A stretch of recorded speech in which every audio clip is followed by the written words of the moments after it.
সৰু সময়ৰ কথাবোৰ মোৰ ভালকৈয়ে মনত আছে। দেউতাই মোক কেনেকৈ চাইকেলৰ লোহাডালত বহুৱাই আৰু পিছফালৰ কেৰিয়াত মোৰ বাইদেউক বহুৱাই ঘৰৰ পৰা স্কুললৈ বুলি গৈছিলোঁ। যেতিয়া পথছোৱা সমান থাকে, দেউতাই তেতিয়া কমকৈ পেডেল মাৰিব লগা হৈছিল। কিন্তু যেতিয়া ওপৰলৈ উঠি যোৱা পথ অতিক্ৰম কৰিব লগা হয়, দেউতাই সমস্ত বল প্ৰয়োগ কৰি পেডেল মাৰিব লগা হৈছিল আৰু সেই সময়ত চাইকেলখনৰ গতিবেগ কম হৈ পৰে।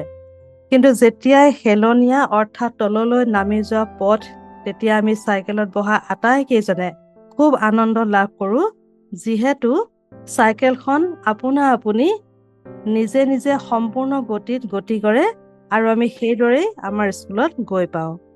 প্ৰিয় শ্ৰোতা, আমাৰ জীৱনটো সেই চাইকেলখনৰ দৰে। কেতিয়াবা বৰ সুন্দৰকৈ পৰিচালিত হয়, কেতিয়াবা আকৌ ৰৈ যাব লগা হয়।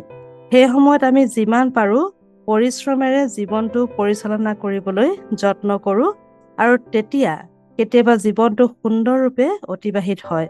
মনত ৰাখিব, জীৱনৰ চাইকেলখনত উঠি জীৱন সংগ্ৰামত জয়ী হোৱাটোৱেই জীৱন।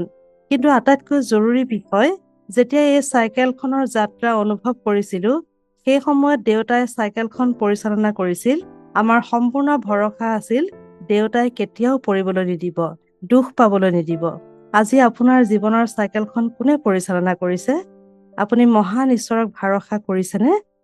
পবিত্ৰ শাস্ত্ৰে কয়, ধন্য যিজনে মোত ভৰসা কৰে, কিয়নো তেওঁ বিমুখ নহ'ব। আপুনি তেওঁৰে সৈতে আগবাঢ়িবলৈ ইচ্ছা কৰেনে?